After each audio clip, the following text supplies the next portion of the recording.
ఏళ్ల తరబడి పెండింగ్ లో ఉన్న పాలమూరు రంగారెడ్డి ప్రాజెక్టు చుట్టూ పొలిటికల్ సిరీస్ కంటిన్యూ అవుతూనే ఉంది. డిపిఆర్ వాపస్, కేసీఆర్ వ్యాఖ్యల చుట్టూ తిరుగుతోంది పాలమూరు ఎపిసోడ్. పాలమూరు పూర్తి కాకపోవడానికి మీరే కారణమంటూ ఒక్కరిపై ఒకరు దుమ్మెత్తిపోసుకుంటున్నారు.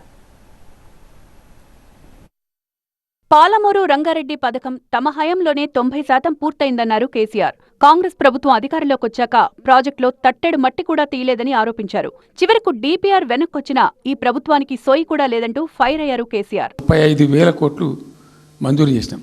అందులో 27,000 కోట్లు ఖర్చు పెట్టినాం. ఆల్మోస్ట్ దగ్గర 88-90% పనులు పూర్తి అయిపోయినాయి. 145 మెగావాట్ల పంపులు అసలు ఇండియాలో ఎక్కడ ఏ ప్రాజెక్టు లేవు. ఎందుకంటే ఆ పంపు స్విచ్ ఆన్ చేసిన నేను. కేంద్రంలో ఉన్న బీజేపీ డిపిఆర్ను వెనక్కి పంపి రాష్ట్రానికి అన్యాయం చేసిందని కేసీఆర్ ఆరోపిస్తే ఆ వ్యాఖ్యలను ఎంపీ డీకే అరుణ ఖండించారు. పాలమూరు జిల్లాకు ద్రోహం చేసింది కేసీఆర్ అని ఆరోపించారు.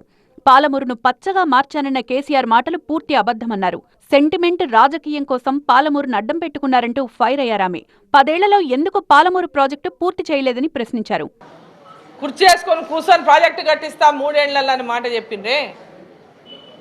దాని కింద భూమి కోల్పోతున్న నిర్వాసితులకు మేము ఉద్యోగాలు ఇచ్చి, టేబుల్ వేసి, కుర్చీ వేసి ఉద్యోగం ఇచ్చి 3 ఏళ్లలో ప్రాజెక్టు పూర్తి చేస్తా అని చెప్పిండ్రే. మరి మీరున్న 10 ఏళ్లలో ఎందుకు పూర్తి చేయలేదు దాన్ని? పాలమూరు రంగారెడ్డి డిపిఆర్ వెనక్కి పంపితే 6-7 నెలలుగా మాట్లాడే దిక్కులేదంటూ కేటీఆర్ విమర్శించారు.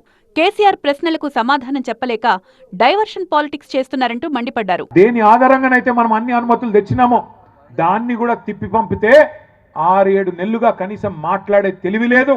ఆఖరికి ఆ ప్రాజెక్టుని కుదించే ప్రయత్నం చేస్తున్నావు. తెలంగాణకు ముఖ్యంగా కృష్ణా నీళ్లలో అన్యాయం తలబెట్టే ప్రయత్నం చేస్తున్నామని చెప్పి కేసీఆర్ గారు గర్జిస్తే దానికి సమాధానం చెప్పే సత్తా లేదు కాబట్టి ఏం చేయాలి?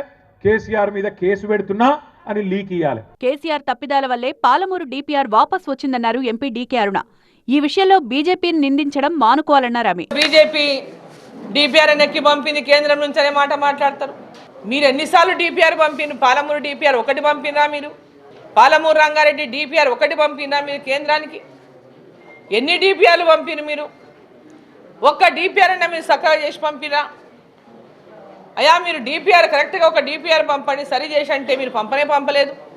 అటు కాంగ్రెస్ కూడా బీఆర్ఎస్ నేతల తీరుపై విమర్శలు చేస్తోంది. మొత్తంగా పాలమూరులో పొలిటికల్ వరద పారుతోంది.